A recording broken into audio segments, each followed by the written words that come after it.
What's going on, guys? This is Cade Lamb, and you are listening to the Fear Not, Do Right podcast. In my collection of Barbies, we've had the combat Barbie, Rihanna Carpenter, join us. And last week, we talked with my wife about the Barbie movies. This week, I'm joined here by none other than Lindsay Graham, the Patriot Barbie. Well, do you have a button that's like, like 1,000 people are cheering? I think I do. Hold on. Oh, Ready? that would be epic. The Patriot Barbie. Yes. Oh my gosh, that's funny. So, calm down, everyone. Calm down. Thank you so much, Kate, for having me. No, thank you. Lindsay Graham, the Patriot. Yeah, you have to say the Patriot Barbie after you say Lindsay Graham. Otherwise, people are like, that rhino. It's an interesting name. When my parents, because you kind of were, in the same scene as them as, it's a whole political, social club thing, and a lot goes on with it. But they would refer to you from time to time. I'm like, just as Lindsay Graham? As Lindsay Graham. And I'm like the politician? Yeah, you're like, you guys, keep good company. Yeah, and then it was like, oh no, the Patriot Barbie. And I'm like, you mean the combat Barbie? Her name's not Lindsay Graham. And then, it was yes. I will post on my Instagram. So I do a lot of public speaking now. And it'll be a graphic, and it'll be a picture of me, and it'll be Lindsay Graham, and it'll be the Patriot Barbie logo. And even my own followers are like, why are you speaking with that rhino? And I'm like, all right, did you not put it all together?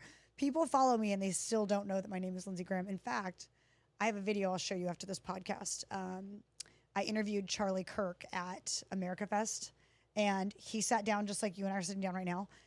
And I went to do my intro to the camera, and this is all being videotaped. And I say, hey guys, I'm at America Fest with Turning Point USA. Lindsay Graham here. And he stops and looks at me like, where's Lindsay Graham? Charlie Kirk knows me and had no idea my name was Lindsay Graham. And I was like, oh, this is a monumental moment. Charlie Kirk is one of those guys who is so smart. Yeah, too smart. But that's that is such his strength that, Yeah. I'm like, the last thing he needs to do is be remembering my name. I'm not insulted, so. Yeah, he's got liberals to pone on. That's right. He's got a job to do. On college campuses. Yeah. And even after that moment when he's the one that invited me to America Fest. This was before I was an ambassador. So then we made all these jokes about my name. And then I want to say 4 months later, I opened for him. I spoke at an event in Prescott, Arizona. And he was speaking also, so it was just me and him. And, of course, his team called and said, you're speaking at this event, and Lindsay Graham is opening for you. And once again, Lindsay Graham, and I'm like, they're like, the Patriot Barbie. Oh, it's quite funny.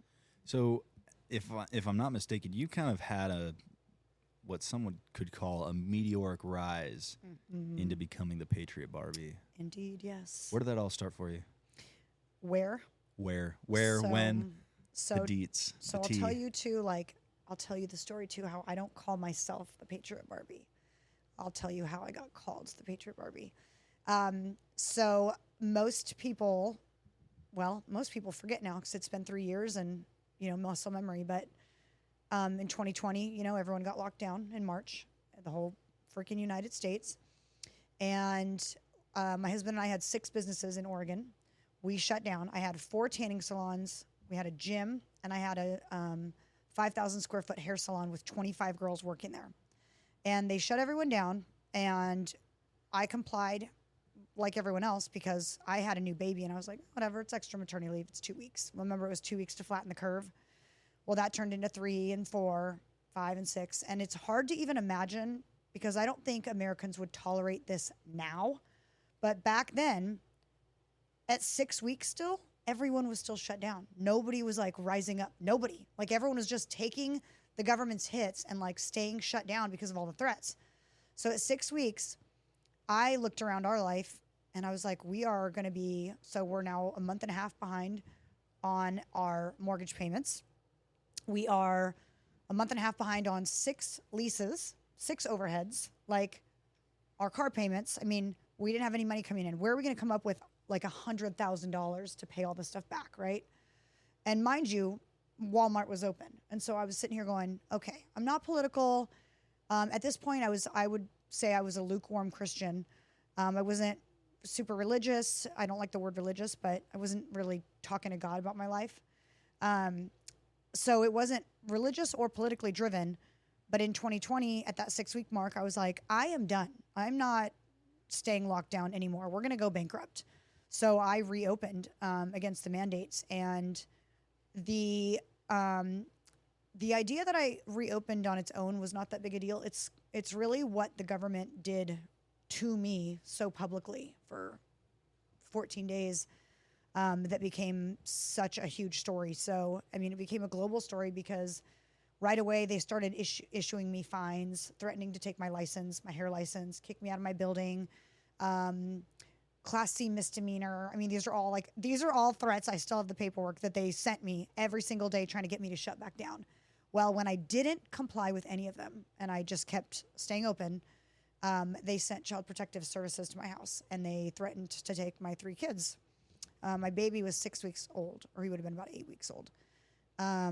So when that happened, and I issued a press conference telling people, like, this is what happens if you don't fall in line. Now they're trying to take my children, and it went global. Like, it was overnight. I was this weird freedom icon, this conservative activist, and I was like, I was not political. I just have to do hair.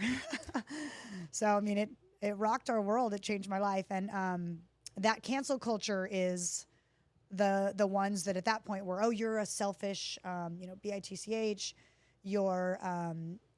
You're greedy. You don't care about people's lives. You just want to make your money. Just the name slandering and was horrific. And I took the hits for about a few weeks. And then I got real sick of it because it was like, oh my gosh, you guys are all saying the same thing and none of it's true. It doesn't make sense. And here the people on the right are sending me letters. I'm getting letters from Texas and Florida and like, you're so brave and thank you for standing up for all of us. And I'm like thinking, I didn't do this for anybody. This is just so weird.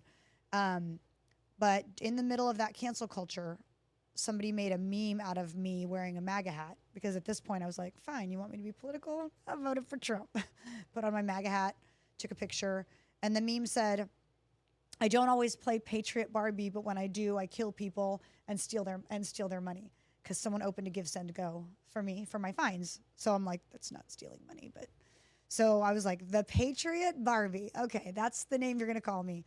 I looked up the definition of Patriot, looked up the definition of Barbie, and I was like, literally not an insult, changing all my social media just to like flick them. I was so sick of their crap. They had harassed me endlessly for weeks and weeks and weeks. And I was like, I am freaking done. You're done poking me. So I changed all my social media to Patriot Barbie. And I was imagining this little liberal in her basement, just like, that's not what I meant to do. Like so mad that I adopted it. And then I just left it. And then they got irate. Oh, she's calling herself the Patriot Barbie. I'm like, no. You guys called me the Patriot Barbie. I'm just living up to it. And then it stuck. It stuck. So how long before you guys, because you were in Oregon, correct? Yeah. What part of Oregon? Salem, which is about an hour south of Portland. Okay. Because I know Oregon's very, very diverse. I mean, like La Grande is... Yeah, so Oregon is like what you would say about a lot of states. The rural areas, which makes up the majority of Oregon, are all conservative. It's all red. And then you've got these metropolitan, highly populated cities full of leftist, liberal, blue voters who just ruin the voting. So like most of Oregon, from now what I understand now that I've been looking at politics, in hindsight, was behind me. But it was these crazy liberal cities, which is Portland, Salem, and Eugene, all in a row. And all of them just gathered together like a pack of wolves to attack. So is there a lot of, like, I guess you would say runoff from Portland into Salem? Yeah. Salem is like a little mini Portland. Kind of like as Reno is to Vegas, Salem is to Portland. Yes, and Salem, that's exactly how it is because the Salem liberals want to be as diverse and cool. Like, Portland's logo is like, keep Portland weird. Yeah. Yeah, like, who would want that logo? Well, Salem was like, we're weird too. Like, we wear beanies and flannels and we drink craft beer, and it's like, okay, you got just be like normal, but they want so bad to be cool and hip like Portland. So there's just a ton of liberals in Salem that they're trying to please like the Portland people. I don't know, it's weird. So how long was it before you uprooted to Arizona? Not very long. So jumping to like the next kind of dramatic part. So you would think that would be enough, right? Like I'm getting cancel cultured for opening up against mandates, for wanting to work and provide for my kids. And because of all of the news around all of that, and there was a lot, because I was like the second person to reopen in America. Like it was Shelley Luther in Texas, and then it was me, and then it was Ian Smith, the gym owner in New Jersey. So us three got the brunt of it. I mean, Ian went to jail. So I was all over the news. I was on the radar of both conservatives for a positive reason and liberals for a negative reason. And the George Floyd riots started. And that was a whole nother cancel culture, because if you didn't put the black square, you were a racist. Well, I mean, not only was I not going to put the black square, I didn't have anything to say about the situation. I come from a family of police officers. My dad is a retired cop. My brother's a retired cop, and my little brother's in military police. I support our police officers. So, and I'm also just a common sense person. I'm like, let's just look at the facts when the facts come out, right? Not what the media's saying. So I stayed silent anyway, which I planned to do. But because I had become such I say icon lightly, like to them I was an icon. Someone posted from Antifa, someone posted online, when you start to burn down buildings, burn down Glamour Salon first and kick Lindsay Graham's ass. And I was like, and all these people started sending it to me that this was posted on Facebook. And I was like, wait, what? Hold on. A black guy died and you're going to burn my salon down? I'm like, how is this inclusive? Like, how does this handle anything? I didn't understand the BLM movement. Like again, not political. Like this is not my realm. And so I'm like, what's happening right now? What does this have to do with me? Well, because I was a conservative, therefore I'm magically a racist. So burn my salon down first for killing people with COVID. So I did a call to arms on Facebook. And I said, I did not just fight the government for however long it was, a month, and pull through for you guys to burn down my life's work. And this was my life's work. I'm calling people to stand outside my salon with me and protect what my family has built. And 400 people showed up outside Glamour Salon. Yeah, 400. Ex-military, military, probably ex-police, biker gangs, like 3%ers, Proud Boys, you name it. And that was too many people to fit in front of my salon. So we literally spread out outside of like my salon through the whole city of downtown Salem. And I had people calling me, can you send some guys down to my business? And like, it was weird. I was running ops in downtown Salem. So then, of course, all these pictures surfaced of me outside my salon holding an AR. So now I'm a violent, aggressive, hateful, white nationalist, according to the liberal left. So that was the real cancel culture. That was, and I did, I wrote a book about all this. And I kind of outlined in the book, I was able to sit down and like go through all of the things that they did to me, which is very extensive. It's like multiple pages of cancel culture. And I sum it up on podcasts because it's just so much. But basically, like, I was getting doxxed every day. I had to carry a gun to work because I was getting death threats. People were driving by my salon and threatening to come inside and do things to me. And my kids were getting threats. There was a petition started to revoke my business license in Salem for being a threat to the community. 85,000 people signed it. It was bad. So we had 6 businesses, right? Each one had a Facebook, an Instagram, a Yelp, an email, a phone number, something else. These people messaged every single business on every single platform every minute of the day for probably, I would say, 4 solid days. So it would be like putting these headphones on right now and a message replaying in your head. You're a piece of crap. You should die. I hope your kids get COVID. I hope you die. You're a piece of crap. You're a rich this. You're ugly. No one likes you. Get out of this town. No one likes you. Like on repeat for 4 days. And I say it often that at that time in my life, I've been through some dark stuff. That was like the darkest I've ever, because it was like they wanted you to believe truly that everyone around you hated you. And I tell people a lesser person would have committed suicide. It was very, very, very dark. And you didn't know who you could trust anymore. You didn't know who your friends were. I felt very isolated. So that is what drove us out of Oregon. I was like, we can't be successful here anymore. Our kids aren't safe here. We're not safe here. Our life is over. Let's just go. There's nothing left for us here. So we moved to Arizona. That's actually what the crazy thing is that happened not even 3 years ago.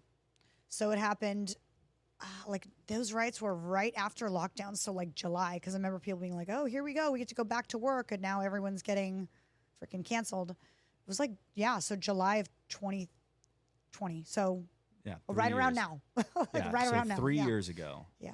That's insane. Yeah. Because, I mean, it seems very, very, very few people went through what you did. Mm-hmm. But the fact that anybody at all went through that, and it was so short ago, it seemed like nobody's thinking about that. No one's thinking about it anymore. Nobody's talking about it. Nobody's thinking about it. And it's like, that is the weight and the danger that exists with, I mean, to be amicable, like you don't want to I wouldn't want to isolate like the whole, anybody who would be minorly left leaning, but like when those extreme left wing identity politics take place in either local and state government or just culturally in the communities, like that transcends just like hey, this is what I believe in. Let's have a civil conversation and find the best solution for these problems that we're both dealing with. Right. It's, I'm going to take your life. Yes. Whether it's physically or whether it's, all the stuff around it. Mm-hmm. That's frightening. Yeah. And I can say for certain, I've never threatened anyone's life. I've never wished anyone would get COVID or your kids would get COVID and die. Like that kind of anger over me doing hair is so irrational. It's almost uncomprehendable. Like, you don't come to my salon. You don't need to get your hair done, and no one is asking you to. So if I do, A, what's it to you? And B, that makes you so mad you think that I should die and that my children should die. Like, that's so... It's outrageous. It's so outrageous. And those are the people that I was dealing with, that kind of irrationality every single day. The first press conference I did, because I didn't mean for it to get out that I was opening. I posted it in a Facebook group and it was public and I didn't realize it. All of a sudden it was getting shared and all of a sudden I had the news calling me. We heard you're reopening. And I was like, oh my gosh. Well, I needed people to hear why I was reopening because I'm going to go bankrupt because business owners aren't getting their PPP loans. We're not getting unemployment. We're not getting help. Like you told us to sit down and shut up and now we don't have any money. Like to not only dig ourselves back out of this hole later, but like to survive now. So I needed people to hear, this is why business owners should be opening up. This is why I'm opening up. And of course I don't shy away from the media. Like I love the camera. I love, whatever. I love talking and speaking and the stage. So you threatened me with like a press conference and I'm like, whatever, sure. I don't know what I'm going to say. I've never called a press conference before, but at that press conference, I told everyone what I just told you, why I was doing it, which is, to me, bipartisan and kind of not really like an opinion.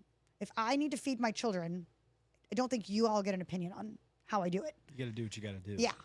So after the press conference, I went and was like kind of rewatching it because it was all like an out-of-body experience. And I saw these comments and it was like, ew, I wouldn't let her do my hair. And ew, her lips are huge. And oh my gosh, she should lose some weight before telling everyone else about health. And it was, I just had a baby, And I was like, what is happening? These people just hate me and I didn't do anything. I'm just trying to do hair. And I hope she gets COVID and dies. And I was like, There's people that believe that I don't have a right to work. There's people that think I should stay home and my children and I should just go hungry. Like, I don't understand that mentality. And it wasn't, and again, it wasn't politically based, but they immediately put me into the Republican, conservative, MAGA, Trumpster box, even though I'd never said anything about that. It was because I believed in freedom. They immediately put me there. Were you kind of aligned that way prior to anyways, or was this kind of like okay, like these are the actual sides that we're playing with right now. Like So I was raised Republican and clearly raised in a Christian home. So conservative values, traditional values. And, I, voted for Obama his first term because I was young and I was like, whatever, he looks cool. First black president, fun. Like typical freaking teenager, 18-year-old, whatever I was, 20-year-old. And then learned my lesson, didn't vote for him again, and then voted for Trump because I was like, hey, he's a businessman, and I actually think as a business owner that we should have someone who knows how to run a business running this country. So I voted for Trump. I was never outspoken about it. I was certainly not a Trumpster. I actually was just like, he seems like a good candidate. Never wore a MAGA hat, like no American flags flying anywhere in my salon, like so not political. In fact, my Facebook page said, you have like hobbies, movies, politics. I went and changed it. In the politics box I found, it had said, I don't do politics. Like that's how not political I was. So the fact that they would throw me into this group, what it did was it opened my eyes to the already divided America that existed. Like it was already divided. It just wasn't out there yet because people like me didn't know about it.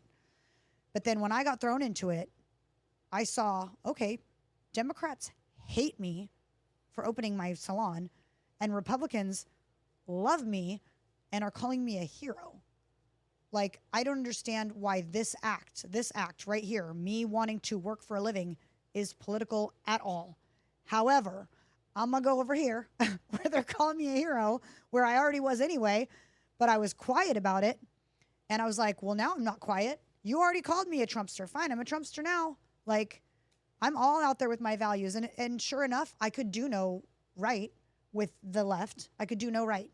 So it didn't matter at that point if I denounced Trump and said, stop calling me a Trumpster. I'm not a Republican. They wouldn't have cared. They already had their idea of who I was and had already slandered and canceled me into losing my entire livelihood. So I was like, well, now I got nothing to lose. I'm out there. And that's how my husband says I went from like being Lindsay Graham and then the Patriot Barbie being like an alter ego to like being fully Patriot Barbie. Like, fine, this is who I am. You created me. So funny. So what was your reception like coming to somewhere like Arizona?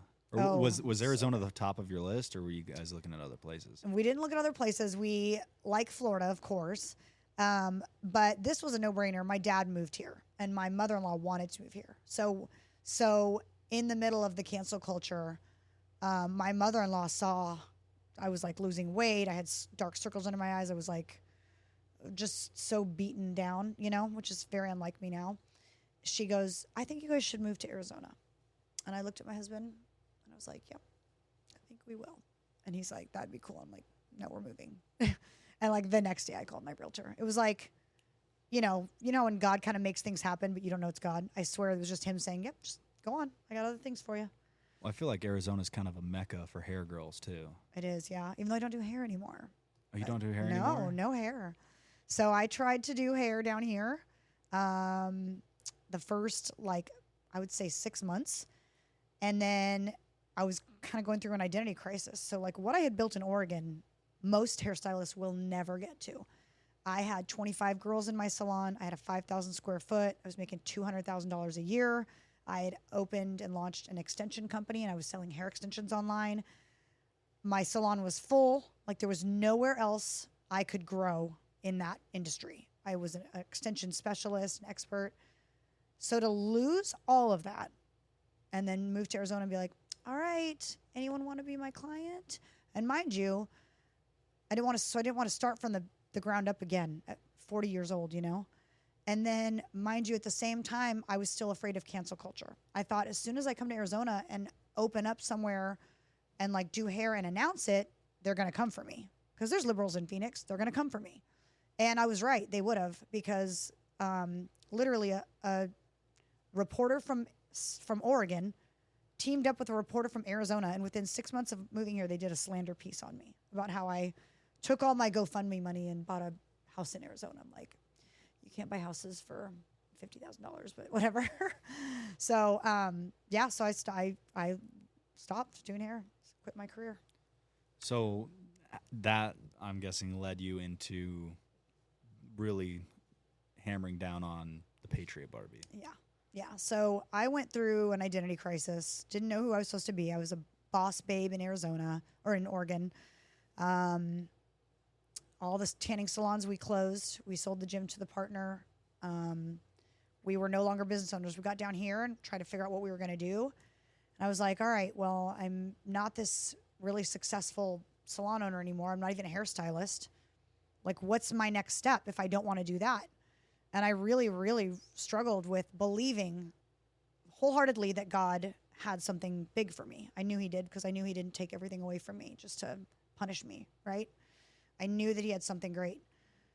And so the question was, well, what is it and how do I find it? And like, what do I do with it? So I was down here suffering with not knowing who I was or what my next step was and having lost my entire livelihood, while God was also calling me to write my book. And when I started writing my book, my thought was, oh, if God's calling me to write a book, maybe it'll be a bestseller. I'll be like, you know, famous author. Like, this is my next step, is I'll be an author and I'll go on book tours and whatever. And I don't think that was it at all.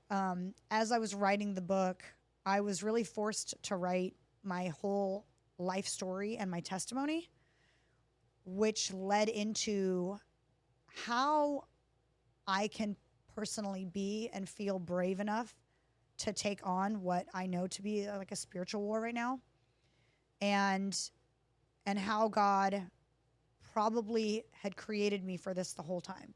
And the reason he took me away from hair is because I wasn't serving my purpose. And I don't know if I could have served my purpose in Oregon or if this was it, but I truly believe that whatever it is that made me defy lockdowns and go up against the government, like single-handedly, totally out of character, and lose my life, move to Arizona, start over, write a book, which I never thought I would do, and then understand through the process of writing that book, like, yes, God has this all figured out for you. Like, this is who you're supposed to be. It's weird to say, God says you're supposed to be the Patriot Barbie, but like, that's what I call whatever. God said, you are this conservative voice. You can take it. I've allowed you to go through all of these horrible things in your youth. You've overcome them, and I allowed you to overcome them so that you could speak about these things later and have authority. Like, this is where you belong. That's always how it happens, too. Yeah. It's like the worst thing that can possibly happen to you, 9 times out of 10 is the best thing. It is, yeah. It is. Yep. And I never had a doubt. I mean, honestly, truly never. Like, my faith that had been so deep-seated in me from childhood just came back up. I remember the moment that I knew my life in Oregon was over. And I was like, Lord, all right, I don't know what you're doing, but I'm excited. I loved this life, and you just took it from me. So imagine how much I'm going to love whatever it is you're doing. And I do. I love this life much, much more. What's the name of your book? Targeted, One Mom's Fight for Life, Liberty, and the Pursuit of Happiness. That's good. Yeah, it's good. It's juicy. And it kind of just goes real deep into that whole crusade, I guess, the Oregon crusade. So that's the funny part is I thought, Lord, why would you call me to write a book? And he very, very much did. It was 3 different people within a 24-hour period that had said something about writing a book, which never had happened in my life before. And then I told God, I feel like you're telling me to write a book. So if that's true, I need you to tell me just one more time. And my assistant at the time was like, God already told you 3 times. I'm like, one more time. And I got off of work, and my assistant, I got off work, went home, checked my Instagram messages, and a follower had sent me a message saying, I really feel like just encouraging you to do like either a podcast or like write your book. And I'm like, oh my gosh, 10:30 at night, God like sealed the deal. So I questioned him, how am I going to write a book about defying the government, which took like a month. It was like a month of my life. I mean, I could write what happened because of it and all these things. But whatever, if you say so. So I sat down to write, and I couldn't talk about how I felt brave enough to do these things as I was doing them without writing about the things that I did in my 20s that I overcame. And so these are things that I really did not want to put in a book. And I was like, Lord, I'm not writing about that. And I would start typing a story, and then the story would just come out. And I was like, all right, I'm just going to go down this rabbit hole a little bit, and we'll see where it goes. And I can edit it later. But it literally ended up being like my life story. So that's crazy. Yeah. So it's like almost like my autobiography. That's a thing. Yeah. So as you've become the Patriot Barbie, you're fired up pretty much all the time. I mean, anytime I see you on social media, it is like there's a lot to fight. You're in the red. Yeah. Yeah. Over the target. Yeah, there's it started with lockdowns, and that was my one authority topic, right? Oh, I defied lockdowns, I fought the government. What's that like? Well, then when they came after my kids, I had all these people reaching out to me needing help with CPS, Child Protective Services, and I was like, I don't know about this. Like, this is government overreach, and I have a lawyer, and we're taking care of it. But it made me realize I became like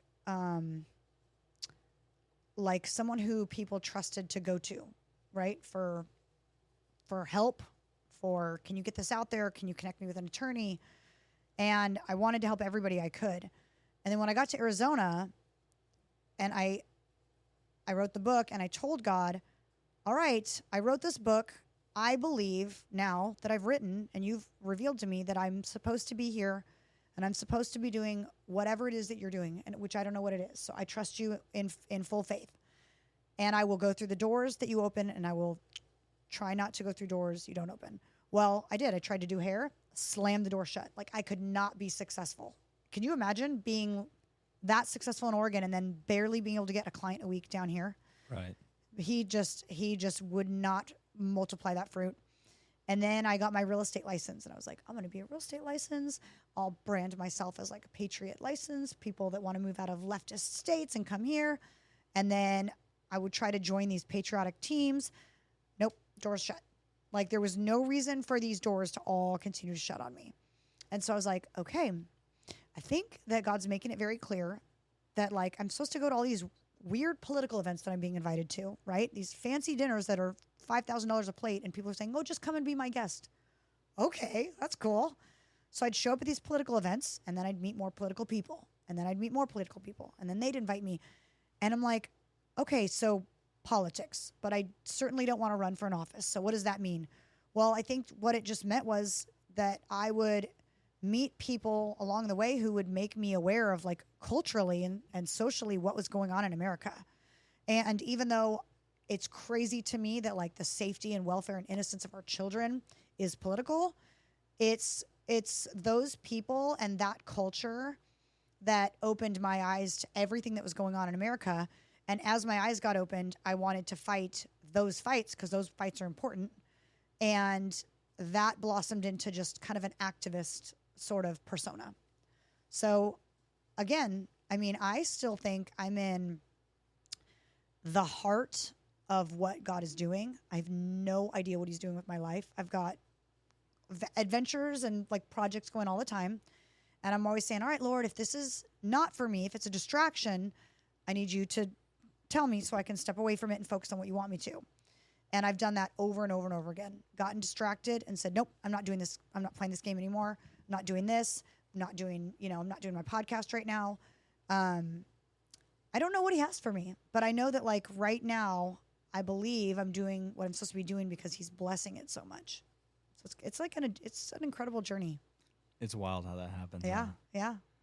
So you started out with kind of being the SME, subject matter expert, if you will, on, like, when it came to the authority, as you said, Yep. on lockdown stuff. Yep. What's kind of the the thing right It's now. moved over. That's moved over. Because, I mean, lockdowns aren't a thing anymore. They're not. Nope. So, yeah, I mean, that's a good thing, too. Like, right? How long could I ride that act that I defied lockdowns? That those are over.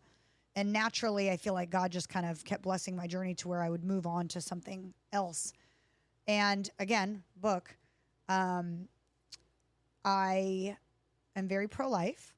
I was forced into an abortion in my 20s by an abusive ex.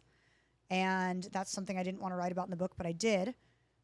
But after I wrote it and it was out there and I started getting messages from other women thanking me for speaking up about the damage that abortion does to women, I realized that's why God let me go through that. I have authority to speak on that without judgment because I've been through it and without being on a pedestal looking down at anyone.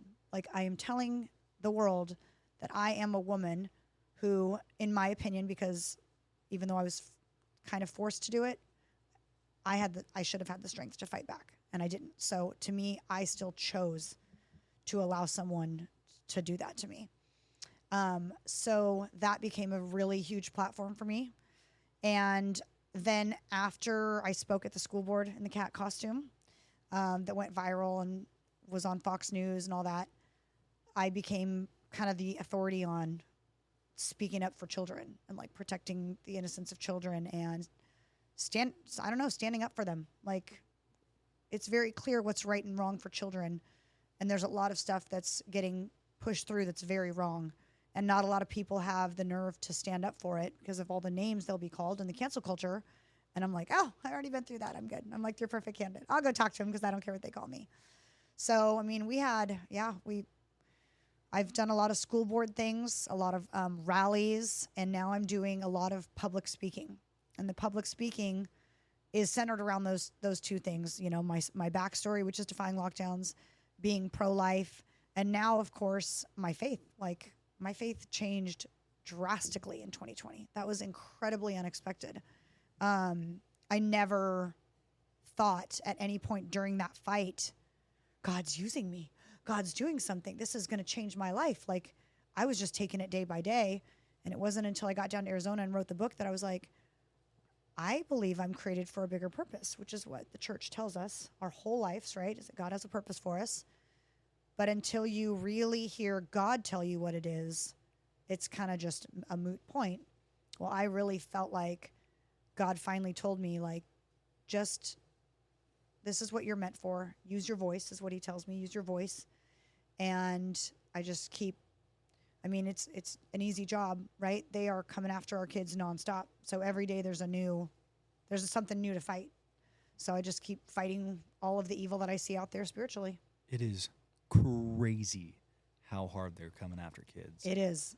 Like, it blows my mind. And especially as like a new dad. Yeah. Like, yeah. It's insane. Yeah. I mean, I saw a TikTok today of some dude calling himself a tranny, and the logic the mental gymnastics was, you're not entitled to your kids. I'm entitled to your kids, and it's the same. And it's hypocritical to think that you're entitled to your kids and not consider me entitled because you are selfishly indoctrinating them into your own things when they should be doing it. It was insane. Oh my gosh, I don't even know how you could speak those things without feeling stupid. It's that same guy that said, "If you follow me into a bathroom," right? Yes, and it's he's like, "You're gonna have a problem, bro, if you follow me, try to stop me from going into the ladies' bathroom." It's like, because I identify as a woman. Like, okay, bro. You should take a few more of those pills to make your voice higher. Yeah, that guy. It's crazy. And then the weird sex stuff in the books that they want to push in the libraries, in the schools. It's just like, if you think that there is not a weird agenda, and I'm no conspiracy theorist by far, but if you can't look at that and say, this is weird, why would you fight so hard for this? When you fight harder for it than we do against it. Why? Why do you fight so hard for there to be nudity and sexual positions in elementary school books? Why would anyone want that? Well, when you think about especially now that like There's definitely a counterculture to that, a counterculture to the counterculture, if you will, where you have movies like The Sound of Freedom, and there's more conversation about child trafficking, human trafficking, especially with stuff like Roe v. Wade being overturned, Title 42 ending. Like, those are big things that are affecting how kids are being potentially influenced and kidnapped and done whatever, and also how babies are being. I don't even know what the process is like, but not good. Not good. Not good. It's not good. Why do you think that is? Why do you think they're coming so hard after kids? I think you'd have to go a little bit conspiracy theorist, but is it really a conspiracy though? I don't know. If it is, it's probably true then, because everything else is true. I would say, and I made a video about this a year ago. I believe it's a spiritual battle. And I believe that if you don't know your identity in Christ, then your identity, and those are the perfect words, right? Because the Bible talks about your identity in Christ, and so does the church. If you don't have your identity in Christ, then your identity is up for discussion. And it's no irony that the problem right now is an identity crisis. Am I a male or female? Will I identify as this? Will I identify as this? I truly believe that there's a lot of demons walking around on earth. And if we can convince humans, who are God's chosen people, that they don't know who they are, and they don't know what they stand for. They don't know they become a mutant. I mean, I want people to really think about what happens. Like, if you were to take a little boy and tell him he's a girl, and you've cut off his genitalia. Now he looks like a Barbie doll, we'll say. Ken doll. Like a Ken doll. Now you've got a girl, and she doesn't want her breasts, and so she cuts off her breasts. Well, now those two look the same. We know that they're different. But now they both just look like the same identical mutants, because now girls are shaving their heads, and,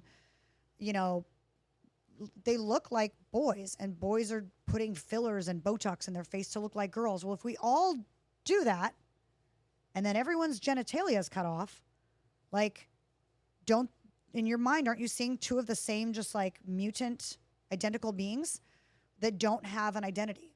When you don't have an identity, you answer to a master.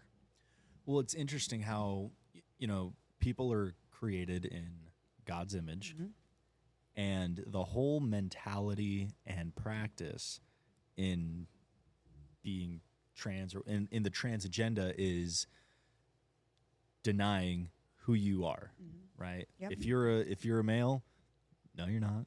Yep. You're denying that aspect. Yeah. So it's like, okay, then so you're denying your divine identity off the bat. Then it's okay. Well, now you gotta, you're gonna mutilate your body. So as we are created in His image, now you're denying the actual image that you're created in. And your body is the temple, so you're defecating the temple.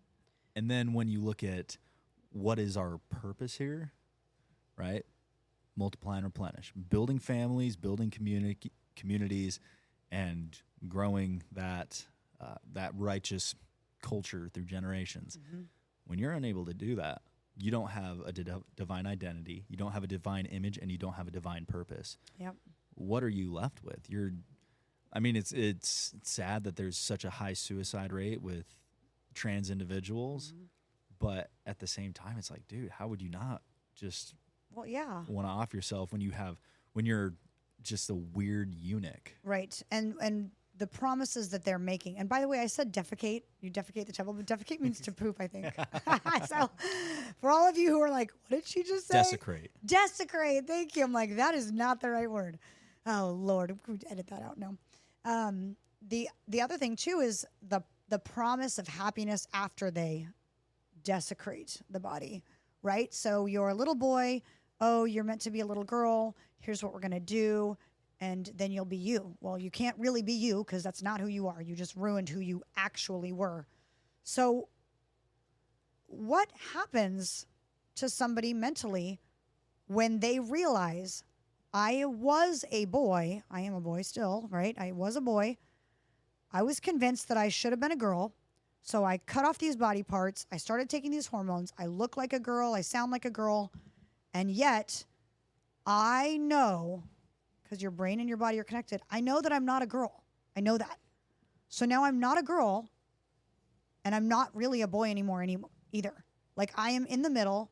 I am an it. I don't have anything to call my own anymore. You're susceptible to demonic presence. You're susceptible to Satan coming in and saying, oh, well, let me tell you who you are. And I think that this whole movement is demonic. It's people that don't have their identity in Christ. We've cut God out of America. We've cut God out of the world, out of schools. And like, where is this all happening? It's all happening in schools where they removed God. I get if you're into some weird stuff. Like you see those Totally. like Fortune 500 CEOs that are like, they're going to go pick up street people and do weird stuff. It's like, What do you mean by weird stuff? What do they do to them? I don't know. I don't do weird stuff. And I'm not a Fortune 500 CEO. Neither am I. But, you know, like it's almost like a trope. Like you see an American Psycho and some of these depictions of like Wall Street guys. They're like, they're so on the edge. And it's the same thing with like celebrities too. They're so on the edge already and they can have anything they want at any time. So they got to push. Yep. Push the boundaries. But if you're like, if you're a 55-year-old man and you like, you know, some girl putting a sock in your mouth, like that's cool. Whatever. Like you do you, man. But the minute that you start, we've moved on to kinks and hey man, there's a word for it. I'm not gonna I got nothing to say about that. Yeah. But when you start doing that towards kids, that's a whole different that is not a fetish problem. That is not a Well, and that's the other part of the transitioning that I made a reel about on Instagram was if you're trying to tell society that a 8-year-old knows his identity and is supposed to be a girl and that he can consent to puberty blockers and surgeries and hormones, if you're saying that you believe an 8-year-old can consent to that, you're saying that we all agree that he is of sound age and can consent. So the key word there is being consent. You've just convinced, and they're almost doing it successfully. This crazy movement is trying to convince society that these kids have a sound mind enough to decide this, that they know what's best, and that the parents have to just trust their children. So if now we've decided as a society the 8-year-olds can decide to cut off body parts, what else can they decide that they can do? And that's where they're going. Well, what can they be convinced that they want? Yes, exactly. Now, see, when I was 8, I had a pretty strong resolution. I was going to be a commando, and then I ended up being a paratrooper in the 82nd Airborne. So, you know, maybe there was some sort of, maybe it was like I was very mature for an 8-year-old, and I like just knew, or I'm still that dumb. Yeah. I'm still. I'm all, yeah. I just know, yeah. No, I didn't mean, yeah. You know, it's funny. I tell my wife all the time, like, and it's interesting too, as I watch my 2-year-old daughter, where she, like, even she gets it. Mm-hmm. Like, she gets she's very, like, focused. Wise she beyond gets her it. years. She gets it. Like, so I have a nephew. He's 3. They'll come. They'll play whatever. And if my 3-year-old nephew, if he's around, all my daughter wants to do is watch all the boy movies, all the Pixar movies. Like, it's all about cars. It's all about Spider-Man. Yep. It's all about all that stuff. And she is like, okay, I want him to think I'm cool, so I'm gonna like totally, like, you know, I like all the boy movies, like whatever. But she gets it that's what he likes, right? But you know, you turn around and she's the girliest girl. She's throwing on her Barbie, you know, dollhouse. We're doing all the hair and the nails and the dollhouse Barbie stuff. It's and what happened to society where, like, oh my gosh, I was a total tomboy growing up, and I had 2 brothers. So I was that little girl. I wanted my brother's friends to think I was so cool. I didn't want to be the annoying girl, so I was always the toughest and like, we're going to go skitching. You know what skitching is? No. Skitching is when you rollerblade and you hold onto the back of a car. Oh, yeah. So they were like, we're going to go skitching. I'm like, I'm going. They're like, you're going to fall off. You can't do it. And I was like, I'm the one that's going to do it. And I literally was the only one that did it. They all wussed out. So there I am skitching. They're like, let go. And I'm like, no. But I did everything. I climbed the trees. You won't believe this, I was even this extreme. I was very late to hit puberty. I didn't hit puberty until I was 17. I wore my brother's T-shirts and my brother's jeans to school. Like, I didn't wear makeup, didn't do my hair. In this day and age, they would say, I don't think she's meant to be a boy. I loved all boy things. I didn't like girl things. And, of course, clearly I grew out of that. But what happened to just saying, well, she's a girl that likes her hair short and she's a tomboy? What happened to, like, well, he's a bit of a femmy boy? Like, in a perfect world, yes, God designed men to be strong and masculine and leaders. And that's what I wish we had. And for women to be nurturing and caring and, the nurturer of the household. That's God's design. We are clearly so very far from that. But if we're going to be at least compromising a society that works, we have to accept there's going to be boys that want to wear hot pink and play with Barbies. And there's going to be girls that work out and get ripped and are buff and play sports and don't want to wear makeup. Like, there is nothing wrong with that. And these children that are showing those personality traits, the abuse is not to not affirm their gender. The abuse is to say, oh, because you act like a boy, you just are a boy. It's like, no, you're telling them that who they are is not enough. That their personality, being a tomboy, is a mistake. You're telling them it's a mistake, not us. When do you think all this started? Well, I would venture to say it started in the last few years, but I have some business partners in Florida that used to work in Hollywood, and they said that they were doing pronoun stuff in Hollywood in 2013. So they've been pulling this crap behind the scenes for a while. So that's about 10 years on the pronouns. Yep. What about like all the, like, I mean, it started with the LGBTQIA plus P plus, et cetera.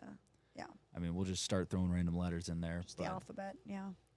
I mean, like growing up, because I was, late 90s kid, early 2000s, there wasn't a whole lot of influence on that end. And no one really cared. There wasn't a whole lot of influence that I saw, that I perceived. Right. But I also didn't really care. Right. Well, and like we had one kid in my junior high in a small town who everyone at, our age, you made fun of, unfortunately, boys made fun of gay people. So at 14 years old, which is, for me, 25 years ago, boys made fun of gay boys. Well, they assumed he was gay, and they called him names pertaining to that, which probably only should have made him stronger, right? Sure. But I forgot where I was going with that. Totally forgot where I was going with that. When did this start? 13 years ago? I don't know where I was going with that. Social media has just changed everything. It's like you could take that one kid and say, all right, I got made fun of. That sucks. It wasn't really common for people to be gay. Like my childhood sucked. And a lot of gay people can say that. Now you can take that one person and give him a platform, and he says, well, I'm being made fun of for this. All of these people are mean and hateful, and you all have to accept me for this, which is not true. No one has to accept anyone for anything. It's really not true. I'm not accepted often as a Christian.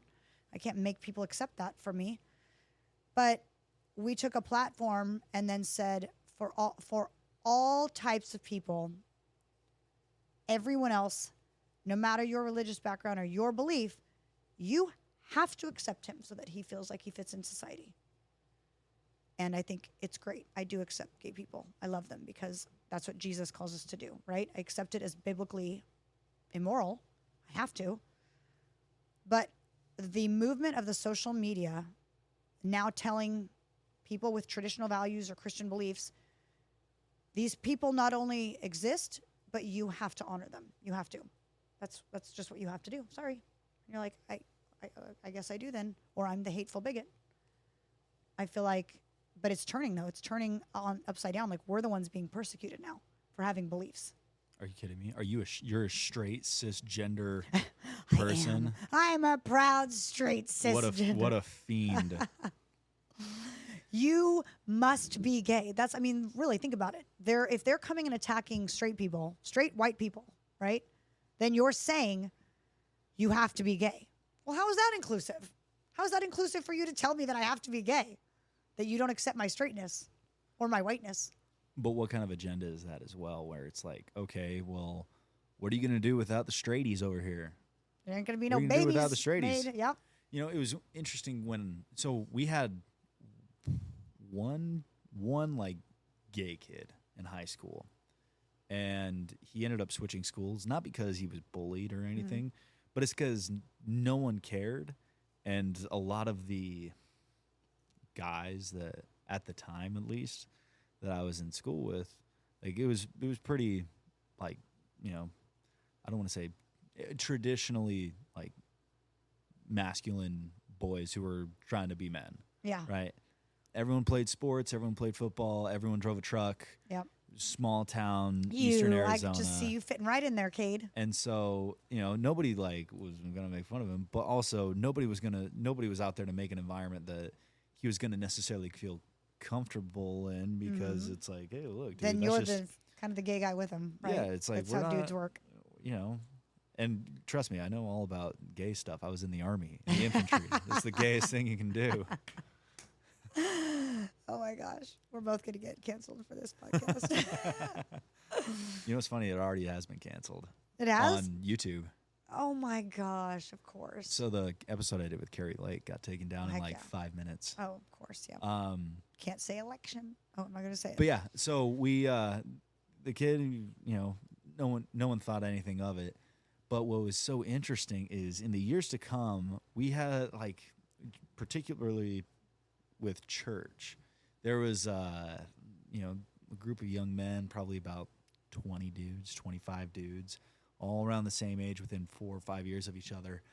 And it was unprecedented how all of the sudden there was, like, just one by one, like, it was like one dude, 2, 3, 4, I think it ended up being like 6 or 7 guys that I grew up, went to church with, ended up coming out and being interesting. Like, a couple of these guys had families too. Like, they were married, had kids, and they're like, hey, check it out. I punked y'all. I like dudes. Jinx.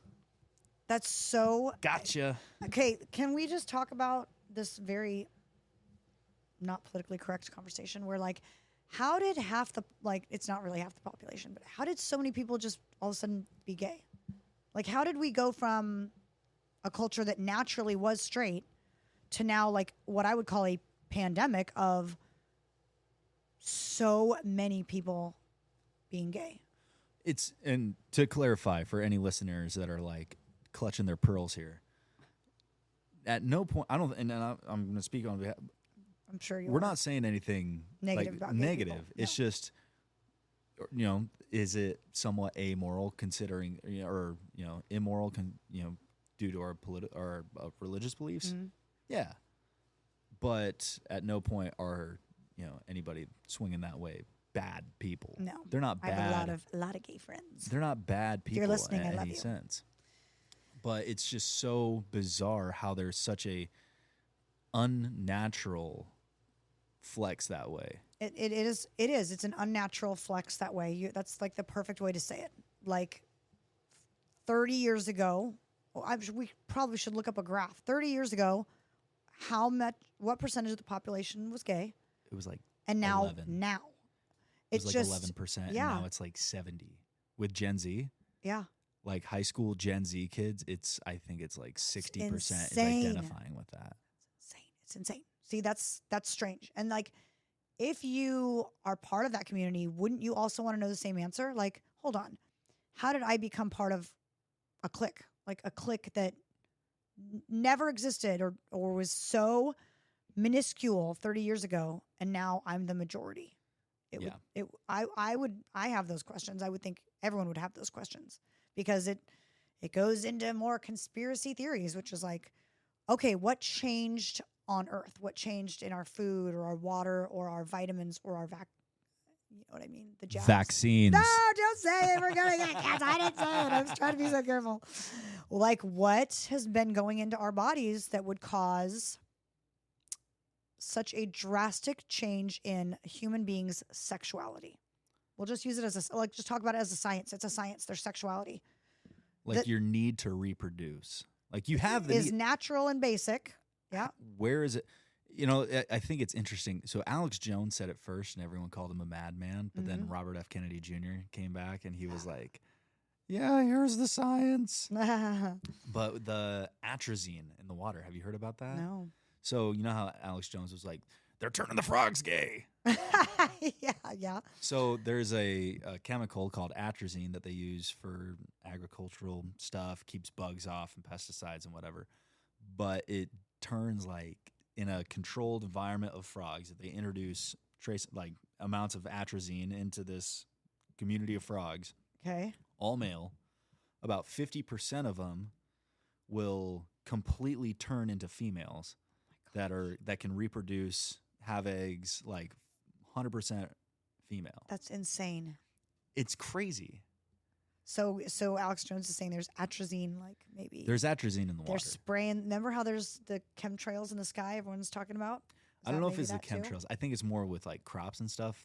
Like there's atrazine in the water. And so it's on our vegetables. And probably same with like the Roundup.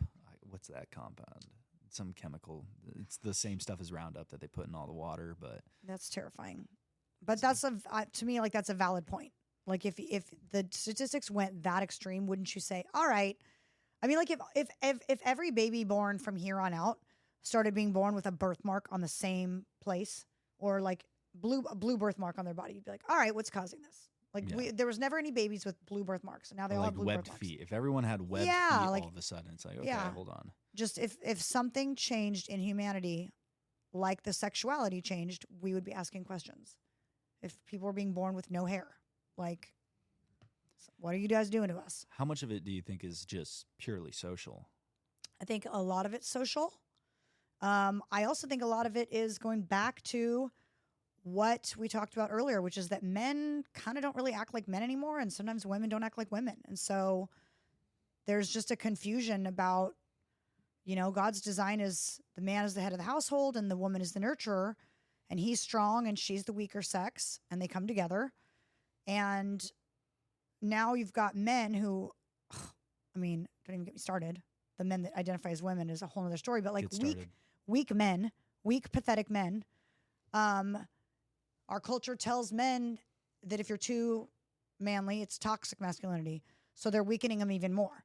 Well, now women are kind of going, well, nature would say that I'm attracted to big, strong, tall, hairy, leadership-minded men.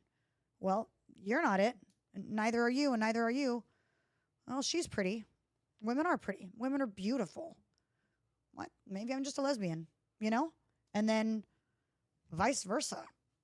Dudes look at, I don't know how you guys could go away from women. I don't know how guys can be gay. We're fabulous, but I don't get it either. Like, women are beautiful, and that one I don't have a theory on. Dudes are just built for utility. Like, there's nothing graceful about this figure here.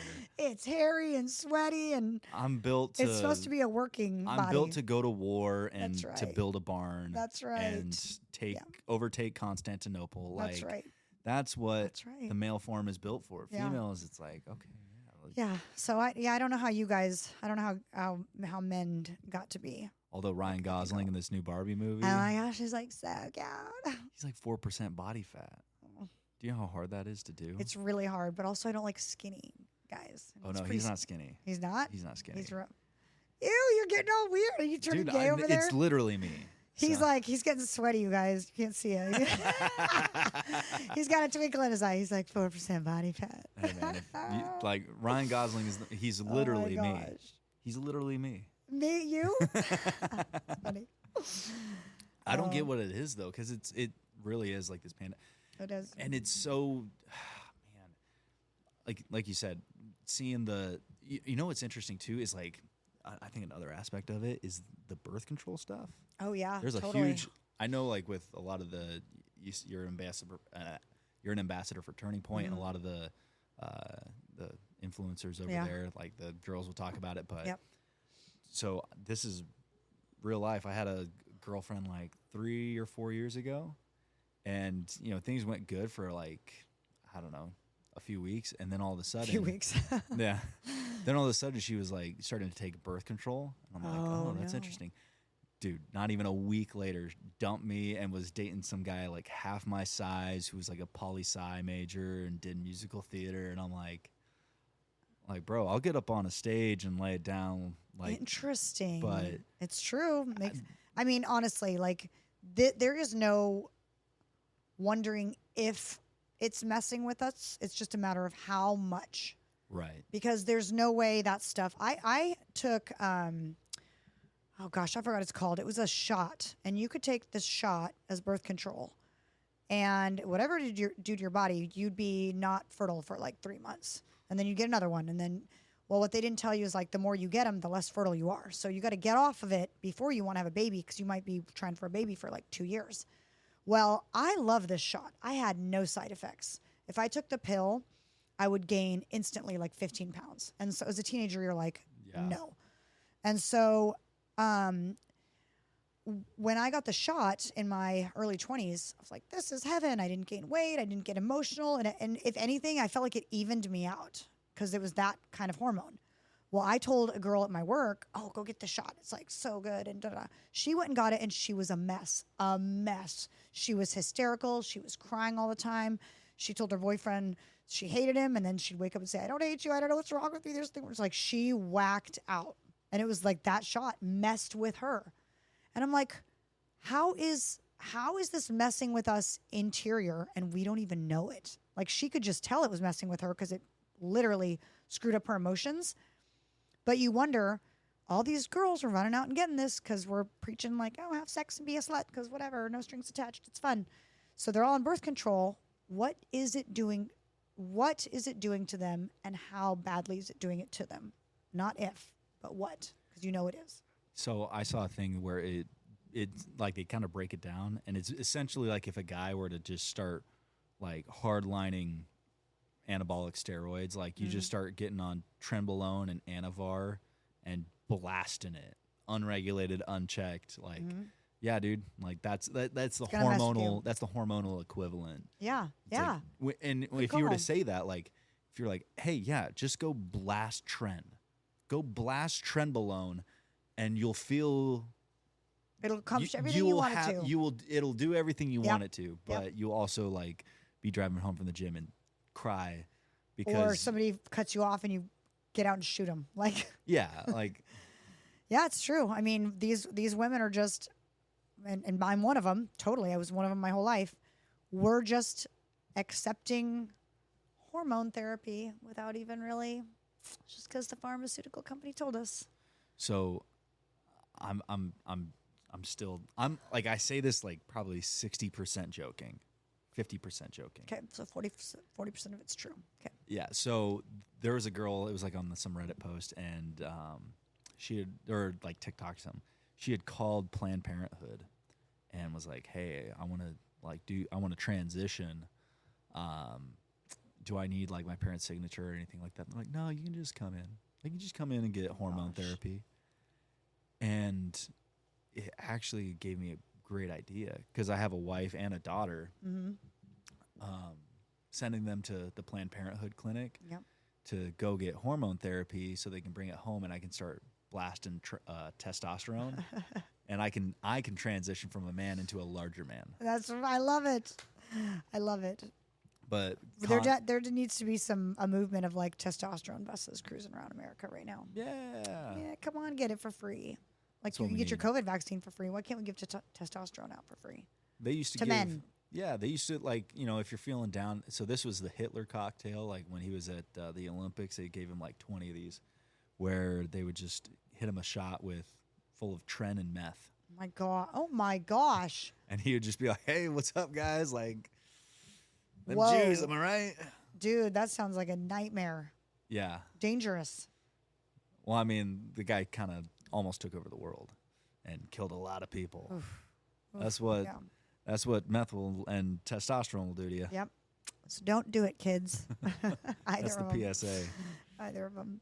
So how do you? So there's like with the attack on the children, the hormones, and all this crazy stuff. Because I mean, when you look at it, kind of just as we just did, you see that it's coming from so many different sides and different angles. Like it's inescapable. Mm-hmm. Do you do anything to to circumvent some of these things? Like in my own family, or sure, totally. So my kids go to a private Christian school, so I will not let them go to a public school. How do you feel about homeschooling? I think it's a great idea. In fact, Sam Sorbo, Kevin Sorbo's wife, she's an avid homeschool advocate, and she kind of gave me her spiel a few months back, and it was pretty spot on. She had biblical references as to why God created, like how God intended for parents to teach their own children, and that teachers didn't really start coming around until we introduced the double household, and like now mom wanted to go to work, so or she wanted to do other things, so someone had to teach the kids, and she has a whole spiel, which was really good, and it guilt tripped me a little bit, like I should be homeschooling, but I know that I don't have the patience. Mm-hmm. And she says, well, pray about it, God will give you that. And I'm like, no, I'm just private Christian's great. But so homeschooling, private Christian, I fiercely advocate for parents to get their kids out of public school. And I mean that to this extent. Well, we can't afford private, then don't do private. We can't homeschool, then don't homeschool. Literally, it would be better for your child to be uneducated than to be indoctrinated to cutting off their genitals. Like, which one do you prefer? Is it that important that they learn their ABCs and math and science? Is it that important that you would risk them going to school and coming home and saying, I think I'm the wrong gender? Or I went to school and I saw this book and it had anal sex pictures in it. Like, which is more important to you? Well, and especially nowadays, you really have no excuse. Yeah. Like, there's between private solutions and having, I don't know, every piece of information ever recorded in the history of the world on the internet, in a little pocket device, and you're telling me that you can't find it to like you don't have. If you're telling me you don't have the resources to take control over your kids' education, take action and making sure it's done right, like you're just scared and lazy. There's a lot of people that have good reasons, like, widows and single moms, and but if you have a 2-parent household, I don't know, you got to figure it out. Like, again, even if they don't freaking go to school, like, that's how extreme I'm talking. Like, even if they don't ever go to school, they just don't go to school. There's a scripture, something about sacrificing your whole soul for, oh gosh, I need a Bible. What? Never mind. Forget the scripture part. But biblical wise, sending your kid to a public school and the things they're going to learn is probably going to compromise their soul, right? So would you rather keep your kid at home, have them not know all of the education of the world, which is just worldly, right? Knowing that you saved their soul by keeping them home, but you pretty much, like, they're going to lose Jesus if they go to public school, probably. Or they're going to learn things that you do not want them learning. You're sacrificing their soul. You're at least gambling it. Thank you. That's a good word. You're gambling it. That's a great word. Way to keep me on. You're gambling it. Yeah, you're gambling with your child's well-being and soul. I mean, it's only been, I graduated in 15. So I was in high school 10 years ago.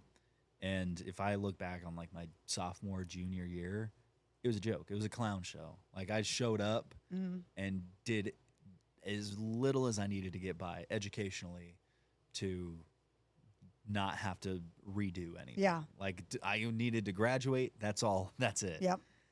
And the buffoonery. The sheer buffoonery from students was outrageous. Oh, I'm sure. It's only gotten worse. Indecent. Yeah. And the buffoonery from the teachers too. And this is, This is back when that school was small.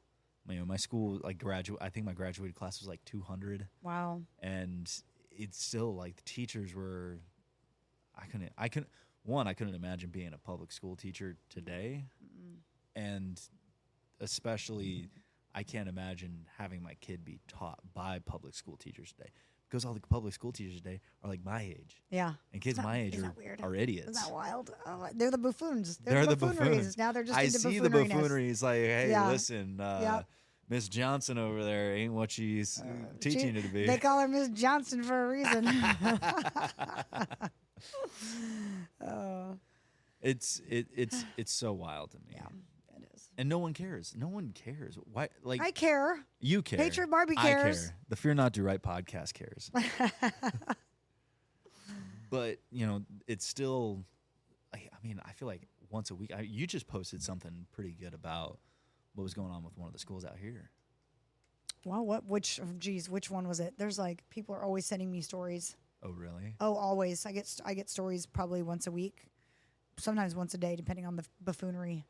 But yeah, they're letting boys use girls' restrooms at the schools in Arizona, and they're letting that teachers. There's a school board member here in Buckeye that he dresses like a woman, sits on the school board, and tells kids to call him Miss Bixler, and like, it's just terrifying.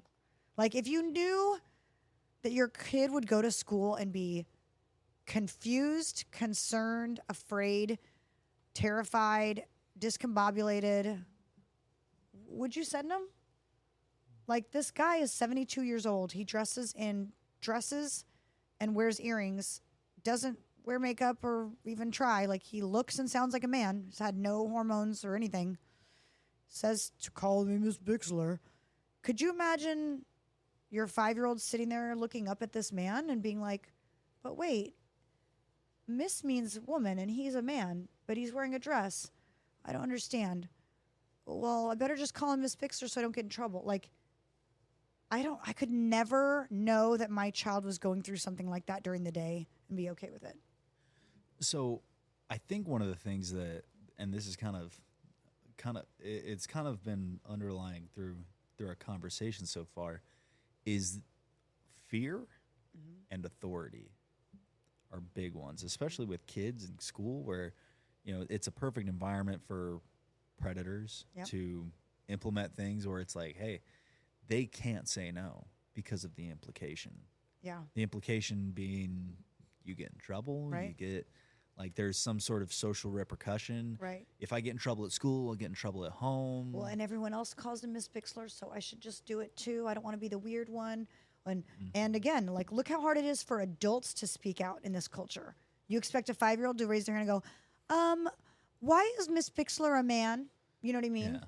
Like, you expect them to be the one to step out in courage and speak the truth. 5-year-olds? So how do you do it? With the Lord Jesus Christ. With the power of the Holy Spirit. It's a joke, but it's true. That really is. Like, I'm scared when I go do this stuff. I'm nervous. These people are very, very hateful, and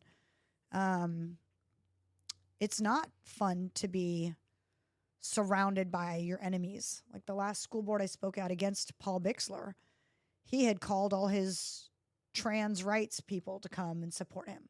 So when I got up to speak, I had all these people glaring at me. Ooh, she's a hateful, divisive, transphobic. And that, it's hard. But the thing that we have to remember is that, like, you have to know the truth, not your truth, my truth, like the truth. You have to know the truth. And if you remind yourself that you're speaking truth, no matter who doesn't like it, then you just know that you're doing what's right. How are you finding the truth? In the Bible. In the Bible? In the Bible. That's a good place. And through it, first the Bible, and then through just prayer, because the Bible has also been convoluted, right? I'm covered in tattoos. You should see the messages I get. If you're such a strong Christian, why are you covered in tattoos? The Bible says it's a sin. I'm like, the Bible. It worked for me. That's how I can say. Yeah. So, you have to be discerning too. And, like, religion isn't just the Bible, it's conversations with God. And I know that leaves way too much gray area for some people to say, well, the Lord told me that I was gay or whatever. But sorry to use gay again as a reference. That wasn't very nice. But, you know, the truth can get watered down easily, and it is getting watered down very easily. So you also have to just pray about what you're doing and what you're saying. And like, is it in love? And is it the truth? And is it the real truth, even like in a watered down version? You know what I mean? Does that make sense? Yeah, it seems like to me. So I'm gonna make a parallel here. So in the 70s, the U.S. came off the gold standard, right? It went to fiat currency. Okay. And up until that point, a dollar was worth X amount of gold, Mm-hmm. right? Money was worth X amount of gold. And, you know, like right as we're sitting here in your studio, you have, you know, the Declaration of Independence and the Constitution, just an image of it up on the wall. And at every point that is pertinent, they reference their faith in God and what they were setting up and what they're establishing. And you don't have to be a Christian. You don't have to be a Muslim. You don't have to be a theist at all. But it seems to me like the Bible, and let's just say the gospel of Jesus Christ, acts as that gold standard for morality and truth. Because you kind of need both of them. Yeah. Where it's like, as you know, because look at what has happened to the dollar since we came off the gold standard. Right. Yeah. It's insanity. Yeah. You can't buy nothing these days. No. Same way with morality and truth. Ever since people have been like, let's get the Pledge of Allegiance out of the classroom. Right. Let's stop. I mean, back in the day, like my grandpa tells me all the time, he's like, oh man, when I was in school, we used to say a prayer before class at the beginning of the school day. It's like, wow, well, we've come a long way from that, Grandpa. How we have fallen, yeah. But you have that gold standard of morality and truth where it's like, look, you can be any which way on the spectrum, but we all know that this is what's good, this is what's bad, this is what's true, this is what's false, and here is our rock and our gold standard kind of telling us that we can reference off of. Yes, exactly. Yep. And we've just thrown that out the window. Yep. Wholesale. Nobody wants to reference like, you know, your truth and your morality may be based on this standard here. But I don't subscribe to that, so your truth and morality means nothing to me. My truth and morality is whatever I want it to be. Right. It is, yeah. There's no guideline. And if we want to be really extreme about it, if you don't use the Bible or faith or God as your standard for morality, then who says killing somebody is wrong? Who says? It's a matter of opinion at this point then. I can tell you who doesn't. Lockheed Martin, Raytheon, BlackRock, Vanguard, the United States government. Full conspiracy. They got to make money, baby. Though. That's right. Got to get the war machine going. There is no morality line if there isn't one, right? That's why I think they're coming after the kids, because they've started to blur the age line. They've started to blur the consent line. All of that stuff. It's all blurred, and now it's a moral argument. Well, who says that an 18-year-old and an 11-year-old can't be in love? Who says? Who says it's wrong? And what's the foundation for that moral principle that you're going off of in either direction? And if it doesn't exist, yeah. And as you said, I mean, trusting your faith and going into that, I mean, I feel like that no truer words could be said. Oh, thanks, Cade. Because what else are you going to back your faith up with? Right. Reddit? Oh, Reddit's a tough one. No. Reddit said that 18-year-olds and 11-year-olds could totally consent. So, you know. Well, now society says that 11-year-olds can consent. So. That's cool, bro. What did God say? What That's did talking God about say about bestiality. Seriously. Someone's arrested for having sex with their dog or something. And I was like, all right, where did you guys decide that was so wrong? Which it is, by the way. Don't get me wrong. I'm not supporting bestiality. But, like, Where did that moral standard come from? It's Looney Tunes. You think 6-year-olds can cut off their penises, but you think that guy sleeping with his dog, which the dog has like way less mental capacity than a 6-year-old. A 6-year-old is a human being that we should be treasuring and honoring and protecting. You guys are more concerned with the dog getting raped than a 6-year-old's. Like the morality, the convoluted morality. I'm telling you. Well, it depends. Was the guy dressed as a furry? Or was the guy identifying as a dog, therefore it was consensual? There you go. Oh, No. boom. I literally just liberaled my way out of that argument. There you go. It was consensual dog sex. Looney Tunes. That's how stupid their movement is. Because I can use their own tricks against them and justify a crime. A crime. But if you can identify yourself as a child of God, as a human being, as is told in this ancient text that is ordained by God, dude, I mean, then you can actually get somewhere. You can say, well, he's not a dog, he's a man, and that is a dog, not a man. So and here in we got a problem. The scripture, it says you cannot do this. So yeah. Does it say in scripture somewhere that people can't have sex with animals? Pretty sure it does. I'm gonna go ahead and say it does. Leave a comment if you know the scripture. I'm only a part-time theologian. I'm not fully dedicated I hate to when the my craft. followers are like, well, what about this and this and this in the Bible? I'm like, not a pastor, just a Christian. I just love Jesus. Sorry about my tattoos. No, like I said, I talked to God about my tattoos. It just means it worked tattoos. for you. It just means that I talked to God about them. it's like hooked on phonics. Worked for me. It's like it worked for me. Hey, Yeah, piercings, right? Jesus worked for me. Yeah, I talked to God about my stuff.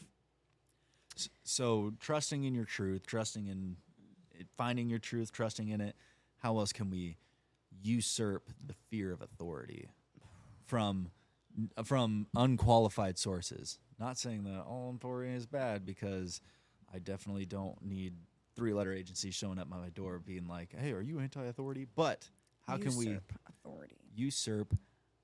We'll say unrighteous authority and unrighteous dominion. Good one. Good one.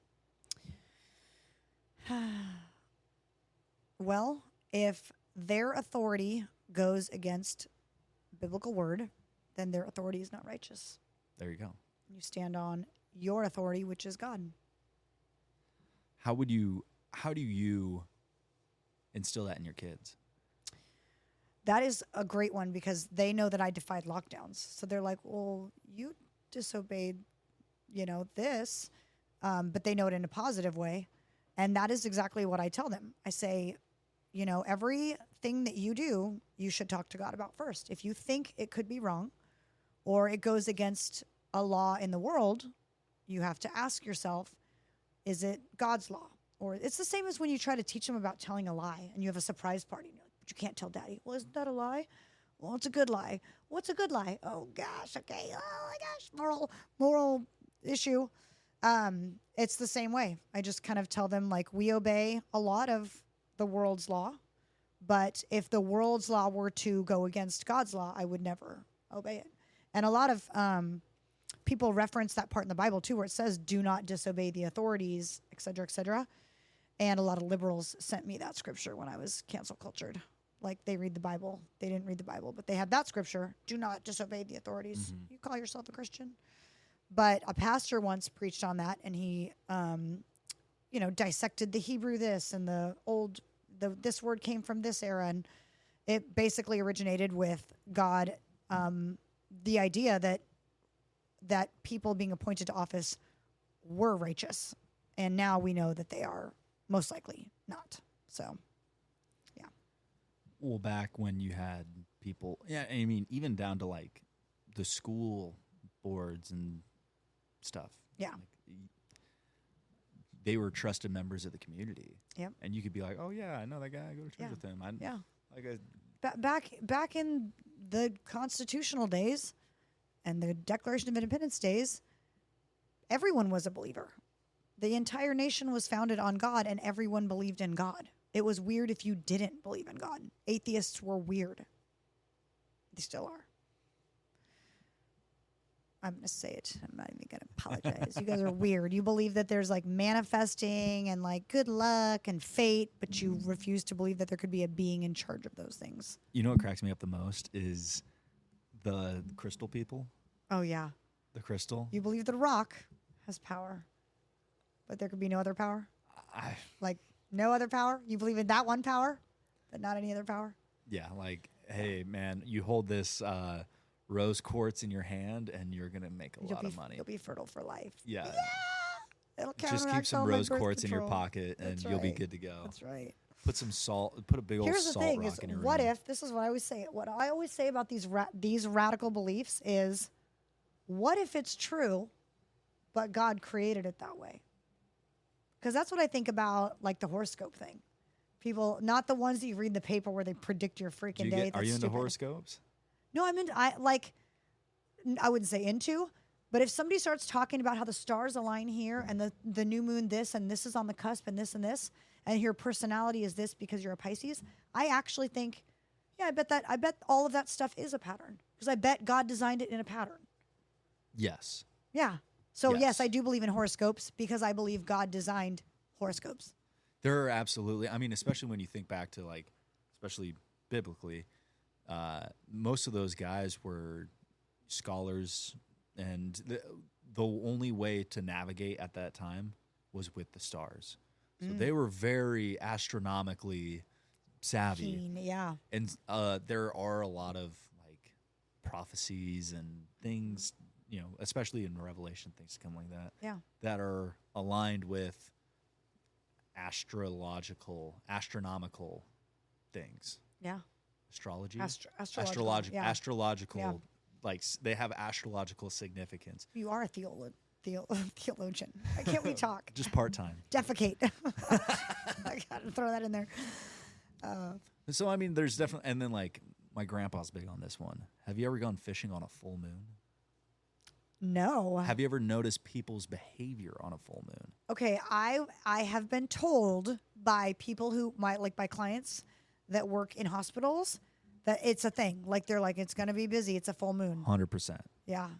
And this might be a little inappropriate, but also pay attention to women's cycles with the moon. Interesting. Super aligned. Oh my gosh, so weird. Super aligned. I think that when we get to heaven, we're going to have so much like mind blowing. Like you'll be able to look through whatever this is that he's got going, the universe you can call it, and see like, I don't know how it's all connected. Like you've seen that video where somebody compares, like the roots of a tree look like the veins in our lungs, right? And he says the trees are the air, and he says, and we breathe air, and that trees produce air. Like it's all, okay, that's just not ironic, is it? That trees produce air, and their roots look like our lungs, and our lungs capture air. And then, like the inside of a cabbage, if you were to cut it in half, looks like the inside of, it's another one of our body parts. But there's a series of like 25 to 30 different things they showcase, and it's like parts of the earth look identical to parts of our body.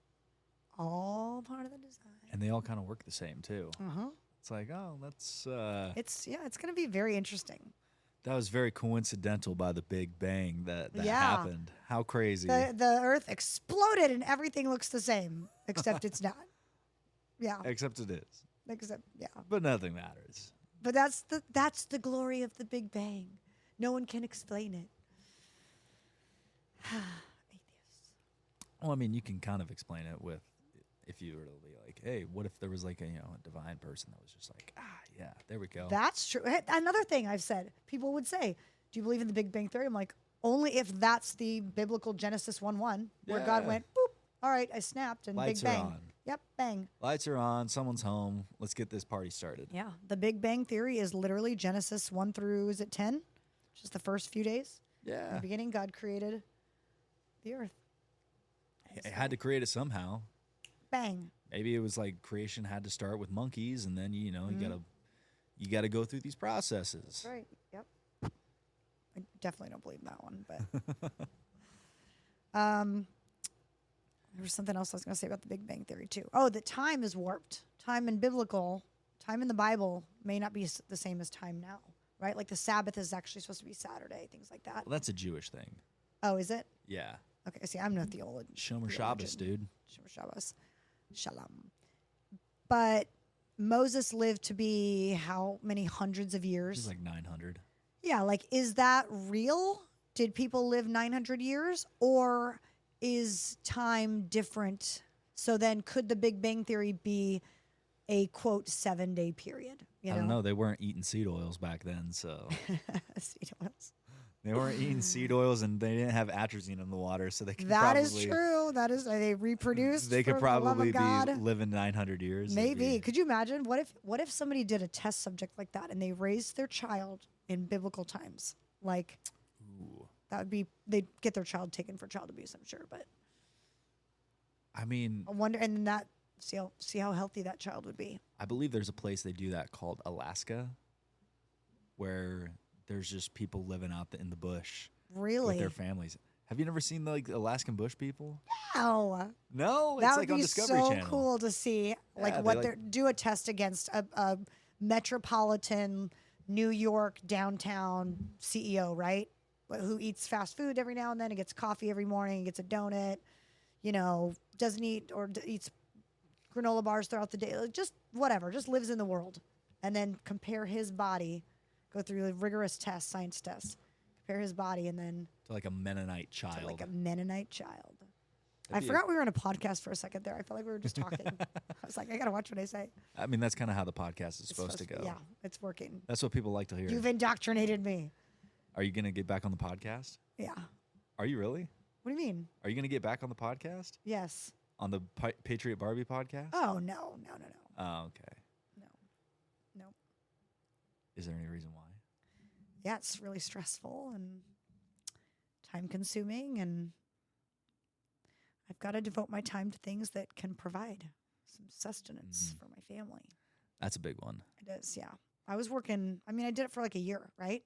Yeah. Had a lot of great guests. But I was spending the majority of my week talking to guests, booking guests, sending them the link, getting their, graphics collected, sending them over to my graphic person, posting, doing the podcast, paying a lot of money to go get it edited and made into sizzle reels to promote, which then I would have to post. Then I'd have to email all those links to the guests so that they would promote it. Like, no. Doesn't that stress you out, just me even saying all that? Once a week. Yeah, that doesn't sound fun. It's a lot. And by the way, this is all costing money, not making money. So I But get it's to so pay. fun. But I it's get so to pay fun. to do all that crap. But it's so fun. No, it's not. Joe it's fun Rogan doing it with does you. it. Joe Rogan makes millions of dollars on his podcast. If I was making millions of dollars on my podcast, you bet your butt I'd be doing it. I mean, who wouldn't be? Right? Well, they say that instead of going to therapy, guys just start a podcast. Yeah, that's probably true. So they can talk out their feelings. That's guys talking out their feelings without having to talk called a out their podcast. feelings. Is that what you're doing with me? Lindsay, let's go on a podcast together. Let's talk it out. I've done that with a couple people. Brandy Barkley. Yeah. She does her life coach Yep. stuff. And I mean, it was a pretty good conversation we that's had. awesome. It was very I feel seen, I feel heard. You can make some great conclusions. You got therapy. I Wait, got you unintentional invited therapy. her on the podcast and Yes. you got therapy. Yeah. You got a free session out of her, basically. Bamboozled You her. manipulative Bamboozled. son of a buffoonery. Sorry. Wait, so what are you getting out of me that's free? Hold on. What's happening here? I don't know. These couches are pretty comfy. Yeah, you're getting a nice warm studio experience Exactly. and to hang out with the Patriot Barbie I need to see how it's without done. paying a booking fee. I'm just There kidding. you I don't have booking fees. Oh. So before we hop off, 'Kay. we talked about finding. Did you write down what we talked about? Yes. Because there was a lot. Okay. So when it comes to, because you're really a symbol and your message is really about sticking it to the man, Yeah. sticking it to the Yeah. man, whatever. The unrighteous man. The unrighteous man, Yep. which is pretty much just the man. Yeah. Okay. We'll call it the man is the unrighteous man, Okay. and you stick it Yeah. to the man. Totally. If you left us with 3 things Ooh. that can help the listener of this podcast stick it to the man, whether it be tonight, tomorrow, a week from now, something they can, let marinate. Okay, I got 2 right now. Okay, let's hear them. When it is uncomfortable to speak up in a situation because you think you would be alone, do it. Right? You're in the grocery store. The person in front of you is going on and on about how Trump's a racist, blah, blah, blah. And you know that you want to say something because you know what she's saying isn't true. But you're like, oh, it's going to be awkward.